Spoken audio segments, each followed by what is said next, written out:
Fundamental view के लिए बाजार पर, जहां पर आपने लगभग 22-23% की वृद्धि निफ्टी पर देखी है, जोड़ते हैं नीलेश शाह साहब को।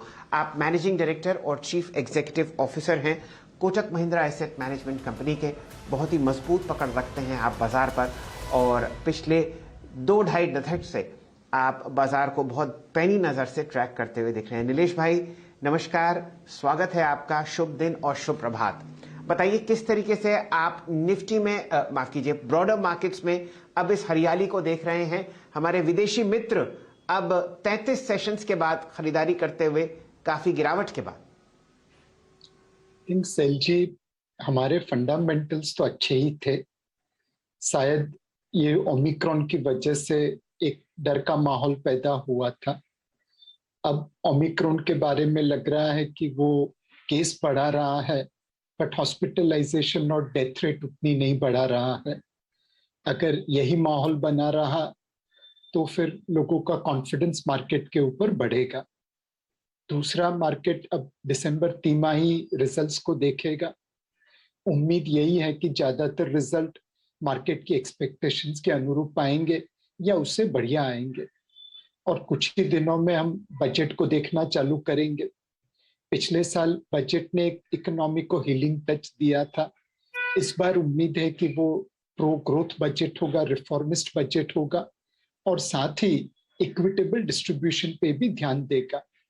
तो इस वक्त मार्केट फ्यूचर्स को थोड़ा ऑप्टिमिस्टिकली पॉजिटिवली देख रहा है। ओमिक्रॉन का डर थोड़ा कम हुआ है, आगे भी वैसे ही चलता रहा तो मार्केट में अपसाइड है। जी, इस अपसाइड को नीलेश भाई आप कैसे ट्रैक कर रहे हैं? आपके रडार पर कौन कौन से सेक्टर्स ऐसे जहां पर अभी भी आपको रिलेटिव वैल्यूएशन ठीक दिखती है मुकाबले जो हमने हाई लगाया था अक्टूबर में? शैल भाई, ये मार्केट फेयरली प्राइस्ड मार्केट है, कोई सस्ती मार्केट नहीं है मार्च या अक्टूबर 2020 की तरफ। इस मार्केट में हमें जो 2-3 सेक्टर अच्छे लगते थे और अभी भी लगते हैं, वो इंडस्ट्रियल एंड कैपिटल गुड्स है। हमें लगता है कि एक्सपोर्ट्स मार्केट और लोकल मार्केट दोनों में कैपिटल गुड्स कंपनीज को ऑर्डर फ्लो बनेगा। प्राइवेट इन्वेस्टमेंट धीरे धीरे रिवाइव होगा। Government spending anyway all time high level पे है। तो industrial and capital goods company जिन्होंने पिछले 4-5 साल कॉस्ट कटिंग करके सरवाइव किया है, अब वो ऑपरेटिंग लिवरेज से प्रॉस्पर करेंगे। दूसरा सेक्टर होम इम्प्रूवमेंट का है। रियल एस्टेट और कंस्ट्रक्शन में तेजी आती हुई दिख रही है, धड़ल्ले से प्रोजेक्ट बिक रहे हैं, एंड उस वजह से जो सारे सेक्टर रियल एस्टेट कंस्ट्रक्शन से रिलेटेड है, टाइल्स हुआ, पेंट्स हुआ, प्लाईवुड हुआ, सीमेंट हुआ, वायर्स एंड केबल्स हुए, कंज्यूमर ड्यूरेबल हुआ, उनमें सिलेक्ट कंपनीज हमें अच्छी लगती हैं। एक और सेक्टर जहां पे हम पिछले कुछ दिनों से पॉजिटिव हुए हैं वो फार्मा सेक्टर है। फार्मा सेक्टर ने मार्केट को पिछले 1-1.5 साल से अंडर परफॉर्म किया है, और वैल्यूएशन सब वहां पे रीजनेबल हुई है। कुछ कंपनीज भी है जो अभी नए प्रोडक्ट लॉन्च कर रही है, उनके वैल्यूएशन के मुताबिक शायद वो मार्केट को पॉजिटिव सरप्राइज देंगे रिजल्ट्स फॉर्म में। तो हमें लगता है industrial and capital goods, home improvement sector and pharma, ये तीनों सेक्टर में ओवरवेट रहना चाहिए। ये आने वाले साल में मार्केट को आउट परफॉर्म करेंगे। Industrial capital goods, pharma, home improvement, Nilesh ji का फोकस यहाँ पे रहेगा। नीलेश जी, एक और चीज़, अब एक सेक्टर पे आते हैं जिस सेक्टर पर जिम्मेदारी होती है आपकी ग्रोथ को फिनेंस करने की, बैंक्स। बीते 3 महीने का डैमेज बहुत सिवियर रहा, specially coming Kotak, HDFC bank, ICICI bank, axis bank, IndusInd bank. अब आज जो RBI की रिपोर्ट आई है, और एक बहुत सटीक समय पर आई है रिपोर्ट, जहाँ पे उन्होंने कहा है कि भाई जो एक सबसे शॉर्टेस्ट, टफेस्ट और वर्स्ट पीरियड था बैंक्स के लिए, उसमें बैंक्स के जो NPAs हैं वो करीब करीब सब्सटेंशियली 8.2 से घटकर 6.9 की रेंज में आ गए हैं। RBI की इस रिपोर्ट पर आपका तर्क, आप कैसे समझ रहे हैं इस रिपोर्ट को, कैसे रीड करते हैं, और बैंक्स पे आपका टेक? नीरज भाई, बैंक में 2 तरीके की बैंक बनेगी। पहले मैं कस्टमर साइड से बात करता हूँ। एक बैंक्स ऐसी होगी जो अपने कस्टमर के साथ डिजिटल कनेक्ट बनाएगी, जो ब्रांच खोले बगैर दूर दूर प्रांत में, प्रदेश में कस्टमर के साथ डिजिटल टेक्नोलॉजी से कनेक्ट करेगी। उनकी एक्विजिशन कॉस्ट भी कम होगी, उनकी ऑपरेटिंग कॉस्ट भी कम होगी, और वो ज्यादा से ज्यादा कस्टमर्स के साथ कम से कम कीमत पे कनेक्ट कर पाएंगे। मोर इम्पोर्टेंटली डिजिटल टेक्नोलॉजी के जरिए वो अपने कस्टमर को ओन कर पाएंगे, वो क्या करते हैं, वो क्या चाहते हैं, कॉन्स्टेंटली ऑब्जर्व कर पाएंगे और उसे सही समय पे सही प्रोडक्ट दे पाएंगे। सेकंड है कि इन कस्टमर के साथ कनेक्ट करके आपको जो डिपॉजिट मिलेगी, आपको जो फी मिलेगी, उसे आपको सही तरीके से डिप्लॉय करना पड़ेगा। और यहाँ पे आरबीआई का एनपीए रिपोर्ट काम में आता है। पेंडेमिक समय प्रोबेबली भारतीय इकोनॉमी के लिए सबसे खराब समय था, और उसके बावजूद भी इंडियन बैंकिंग सेक्टर ने एनपीएस में कटौती की है। कुछ एनपीएस क्रेडिट गारंटी स्कीम की वजह से कम हुए हैं, कुछ एनपीएस मॉरेटोरियम की वजह से कम हुए हैं। बट आज जब इकोनॉमी ओपन हो रही है तो कोई दो राह नहीं है कि हमने इस पेंडेमिक में क्रेडिट क्वालिटी को बड़ी अच्छी तरीके से मैनेज किया है। नाउ गोइंग फॉरवर्ड हमें लगता है कि दो प्रकार की बैंक रहेगी मार्केट में। एक बैंक जो मार्केट को आउट परफॉर्म करेगी, वो डिजिटली सेवी होगी, अपने कस्टमर से वेल कनेक्टेड होगी, उनकी कस्टमर एक्विजिशन कॉस्ट गांव दुनिया से कम रहेगी, और वो इन पैसे को बड़ी अच्छी तरह से डिप्लॉय कर पाएगा, उनके एनपीए ज्यादा नहीं होंगे। और दूसरी साइड पे ऐसी बैंक होगी जो ब्रांच के थ्रू एक्सपैंड कर रही होगी, जिनकी कस्टमर कनेक्ट उतनी अच्छी नहीं होगी, या जो क्रेडिट लेंडिंग में एनपीए खड़े करते रहेंगे। ये सेगमेंट मार्केट को अंडर परफॉर्म करेगा और पहला सेगमेंट मार्केट को आउट परफॉर्म करेगा। ओके, चलिए, तो अगर आप देखें ये बैंक्स पे आपका टेक है, और एक एक करके अगर आप देखें सेक्टर्स जिनको हम छूते जा रहे हैं, बात करते जा रहे हैं नीलेश जी से। अच्छा नीलेश जी, बहुत सारे स्पेस में आप देखें अच्छी खासी स्ट्रेंथ है। Look at IT all time high, banks पे आपकी टिप्पणी हो ही गई, इंप्रूवमेंट सेगमेंट काफ़ी अच्छा खासा मूव है। थोड़े से कुछ स्पेस के जो इन्वेस्टर्स हैं वो डिमोरलाइज्ड फील कर रहे हैं इस वक्त, और वो है ऑटो में, two wheeler space, specially hero MotoCorp, Bajaj auto. ये 2021 के लिए कतई भी अच्छा नहीं रहा, लेकिन आप हमेशा कहते हैं कि बुरे वक्त में ही स्टॉक्स के साथ खड़े रहिए, अच्छा वक्त आपका इंतजार करेगा। यहाँ पे जो लोग डिमोरलाइज होकर बैठे हुए हैं, hero MotoCorp, Bajaj auto, TVS ने तो फिर भी एक सब्सटेंशियल मूव दिया, आप इस स्पेस को कैसे रीड कर रहे हैं, आपकी प्रतिक्रिया इस स्पेस पर? अगर आप ऑटोमोबाइल स्पेस को देखें तो वहां पे दोहरा प्रेशर था। एक रॉ मटेरियल जैसे स्टील हुआ, मेटल हुए, उनके दाम बढ़ गए। दूसरा, चिप शॉर्टेज की वजह से वो उतना बना नहीं पाए जितना बनाना चाहिए। और ऑटोमोबाइल सेक्टर में एक और ट्रेंड दिखने को मिला है कि entry level bike pre pandemic level से कम बिक रही है, और उस वजह से कुछ कंपनीज को प्रॉब्लम हो रही है। और एसयूवी जो थोड़ी महंगी टाइप की कार है, वो प्री पेंडेमिक लेवल से ज्यादा बिक रही है। तो एक तरीके से ऑटोमोबाइल क्षेत्र में प्रीमियमाइजेशन हो रहा है। जिनकी इनकम इस पेंडेमिक लेवल में बढ़ी है, जिनका सरप्लस बढ़ा है, वो बड़ी और अच्छी कार खरीदना पसंद कर रहे हैं, बड़ी और अच्छी बाइक खरीदना पसंद कर रहे हैं। जो जो कंपनीज प्रीमियमाइजेशन स्पेस में है उनको फायदा हो रहा है, जो एंट्री लेवल स्पेस पे है उनको नुकसान हो रहा है। दूसरी चीज है ऑपरेटिंग लिवरेज की।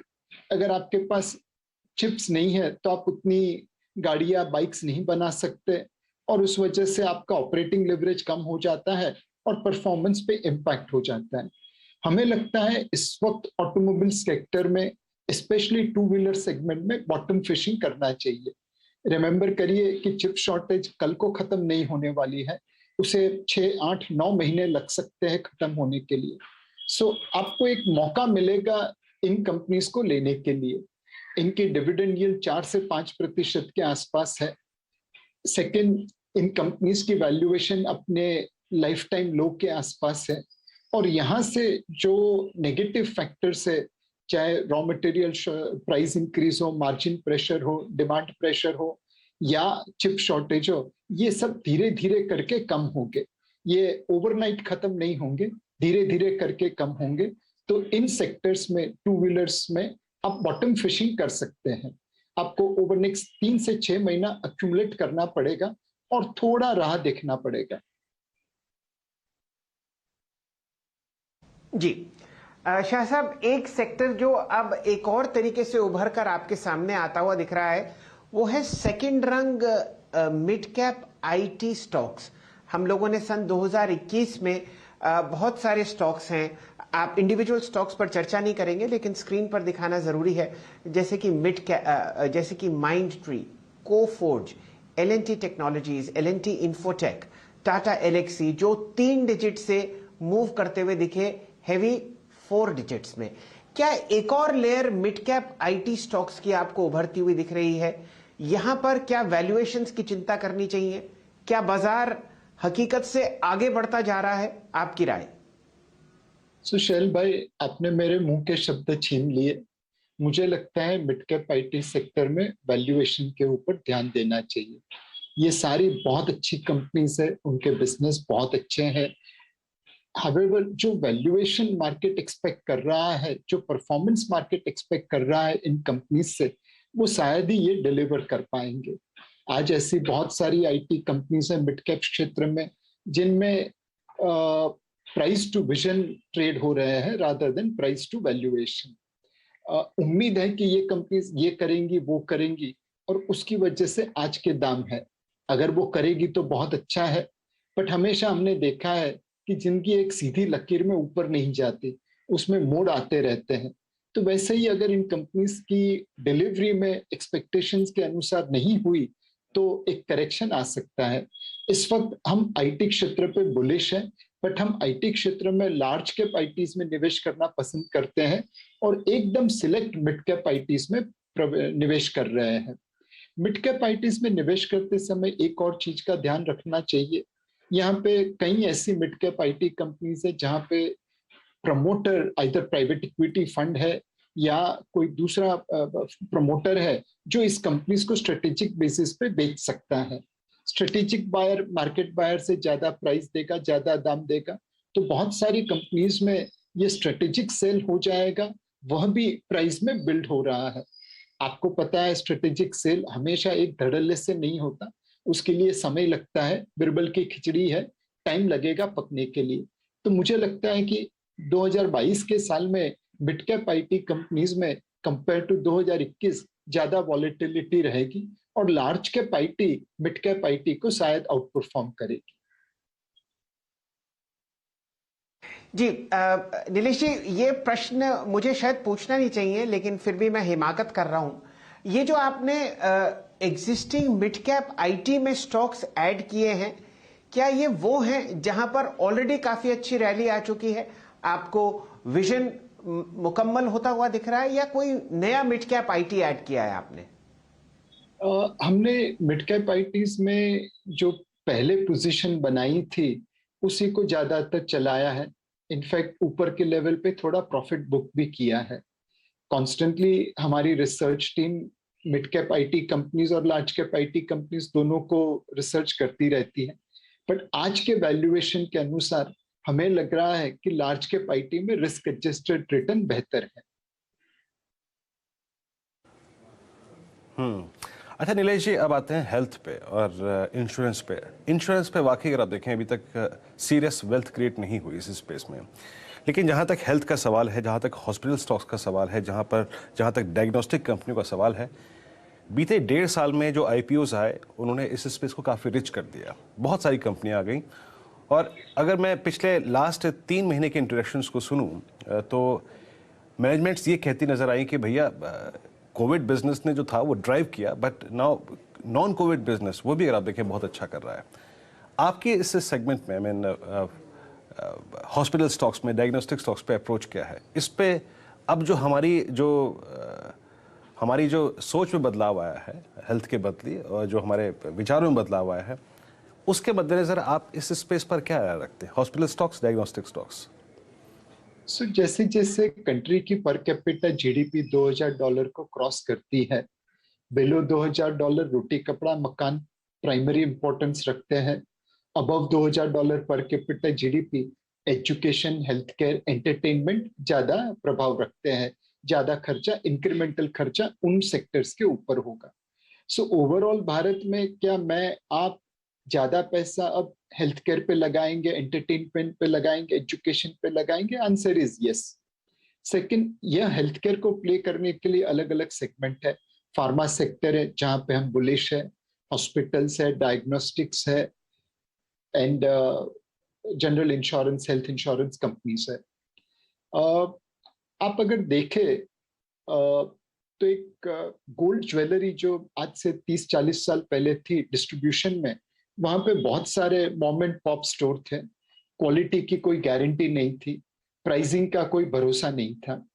और फिर उस सेक्टर के अंदर कॉर्पोरेटाइजेशन हुआ, ब्रांडेड प्लेयर्स आए, उन्होंने क्वालिटी गारंटी की, प्राइसिंग के ऊपर एक अनुशासन लाए, एंड धीरे धीरे करके उनका मार्केट शेयर बढ़ता गया, उनकी नेशनल चेन बनती गई। और उस वजह से उन गोल्ड ज्वेलरी स्टॉक्स ने इन्वेस्टर्स को अच्छा रिटर्न भी दिया है। क्या डायग्नोस्टिक क्षेत्र में गोल्ड ज्वेलरी जैसा हो सकता है? हमें लगता है बिल्कुल वैसा ही होगा। आज डायग्नोस्टिक चेन्स बहुत जगह पे मॉम एंड पॉप स्टोर्स में चल रही है, वहां पे क्वालिटी का उतना अश्योरेंस नहीं है। धीरे धीरे करके नेशनल चेन इमर्ज हो रही है, वह आपको इकोनॉमीज ऑफ स्केल का प्रदान कर रहे हैं, कॉस्ट कम कर रहे हैं, क्वालिटी दे रहे हैं, डिलीवरी दे रहे हैं। तो मेरे हिसाब से जैसे गोल्ड ज्वेलरी क्षेत्र में अच्छी कंपनीज ने निवेशकों को बहुत अच्छा परिणाम दिया, वैसे ही डायग्नोस्टिक क्षेत्र में जो कंपनी कंसोलिडेशन करके अपने कस्टमर्स को अच्छी सर्विस दे पाएगा, वो निवेशकों को भी बहुत अच्छी तरह सर्विस देगा।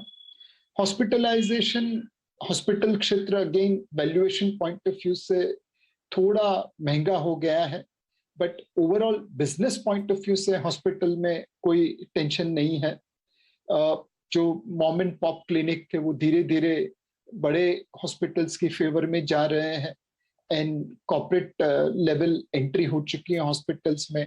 वो लोग अलग अलग मॉडल से अलग अलग प्रदेश में पेशेंट्स को सर्व कर रहे हैं। तो हमें लगता है कि business point of view hospital और डायग्नोस्टिक में मल्टी डिकेड ग्रोथ है। Valuation point of view hospitals में आज की तारीख में थोड़ा अपने फंडामेंटल से आगे लगता है।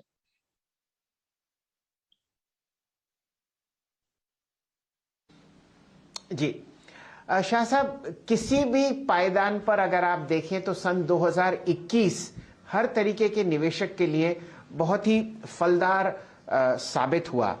कोई एक ऐसा सेक्टर जहां पर आपको लगता है कि मायूसी हाथ लगी, बड़ी अच्छी रिसर्च हुई लेकिन बाजार ने उतना रिवॉर्ड नहीं किया जितनी की उम्मीद थी, लेकिन सन 2022 उस सेक्टर के लिए एक बहुत बढ़िया खेल करता हुआ दिख सकता है?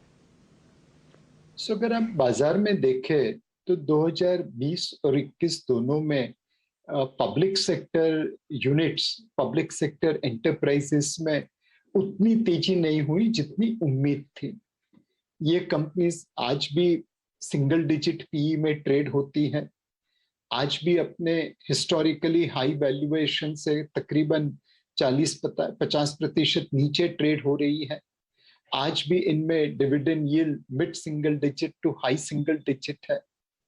एंड ये जो एक बास्केट है, पोर्टफोलियो है, इसमें 2020 और 2021 दोनों में उतना परफॉर्मेंस नहीं आया जितनी उम्मीद थी।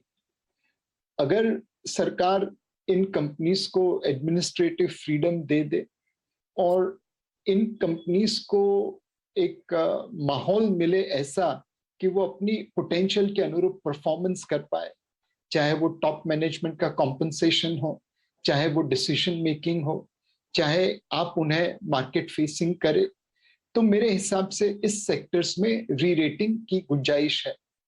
हमने डिफेंस पीएसयूज में देखा है कि जब उन्हें अपॉर्चुनिटी मिली तो उनका performance market point of view से काफी अच्छा हो गया। ऐसा ही माहौल बाकी सारे नॉन डिफेंस पीएसयूज में अगर हो सकता है तो 2022 की साल में वो आउट परफॉर्म कर सकते हैं। शैल भाई, इसमें खाली एक ही कॉशन है, ये शायद हम हर साल पिछले 25 सालों में बोल सकते थे कि ऐसा होना चाहिए, बट बहुत कम बार ऐसा हुआ है, तो सोच समझ के आप निवेश करना। बिल्कुल। शाह साहब, बस एक प्रश्न और, कौन से सेक्टर्स हैं जहां से आप परे रह रहे हैं सन 2022 के लिए, जहां वैल्यूएशंस आपको लगते हैं अभी भी ठीक ठाक तरीके से करेक्ट नहीं हुए? और एक टिप्पणी, जाते जाते आईपीओ मार्केट्स के लिए? अब शैल भाई, आईपीओ मार्केट में अगर आप निवेश करें तो मतलब सोच समझ के निवेश करिए। 2021 के पहले प्रोबेबली 8-9 महीने जो भी आईपीओ आया वो इश्यू प्राइस से ऊपर ही ट्रेड हुआ, लिस्टिंग हुआ, लोगों को अच्छा पैसा बना। बट लास्ट क्वार्टर में हमने देखा है कि बहुत सारे आईपीओ नेगेटिव पे खुले हैं, उन्होंने इन्वेस्टर्स के लिए नुकसान किया है। अभी जो आईपीओ आएंगे वह भी शायद 2021 की तेजी के या 18,500 निफ्टी के दाम पे बिल्ड किए हुए होंगे। तो सोच समझ के निवेश करिएगा। एग्जिस्टिंग कंपनी से ज्यादा प्रीमियम देके, ज्यादा वैल्यूएशन देके आईपीओ में माल खरीदना वाजिब नहीं है।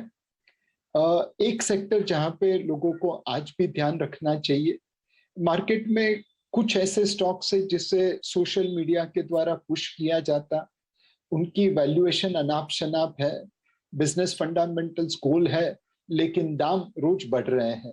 यह टाइप के स्टॉक से दूर रहिएगा। इसमें डिस्ट्रीब्यूशन जब हो जाएगा तब ये स्टॉक्स ऊपर से 70, 80, 90% गिर जाएंगे। तो जो भी कंपनी में आप निवेश करिए, सोच समझ के निवेश करिए, उनके फंडामेंटल्स देख के निवेश करिए। बिकॉज ये पिछले 7, 10, 15 दिन से बढ़ रहा है, उस कारण से उसमें निवेश मत करिए। क्या बात है शाह साहब, क्या बढ़िया आपने राय दी। और 25 साल का तजुर्बा आपके सामने सिर्फ 20-22 मिनट में शाह साहब प्रस्तुत करते हुए दिख रहे हैं। नीलेश जी, बहुत बहुत शुभकामनाएं आपको सन 2022 के लिए। कोटक महिंद्रा एएमसी के सारे शेयर होल्डर्स और निवेशक जो अलग अलग फंड्स में बहुत जबरदस्त रिटर्न कमाए हैं सन 2021 में, हमारी तरफ से शुभकामनाएं उनको कि सन 2022 में रिटर्न्स इससे ज्यादा आए। नव वर्ष और फेस्टिवल सीजन के लिए आपको बहुत बहुत शुभकामनाएं। थैंक यू शैल भाई। चलिए फिलहाल यहां पर समेटते हैं 10 के दमदार ट्रेड्स को। वीरेन जी और मुझको दीजिए इजाजत। नीरज जी फिलहाल विराजमान है स्टूडियोज में, जो आपको ट्रेडर्स हॉटलाइन को संभालते हुए दिखेंगे यहां से। निफ्टी फ्लैट 17,242, बैंक निफ्टी 40 अंक ऊपर 35,223। वीरेन जी।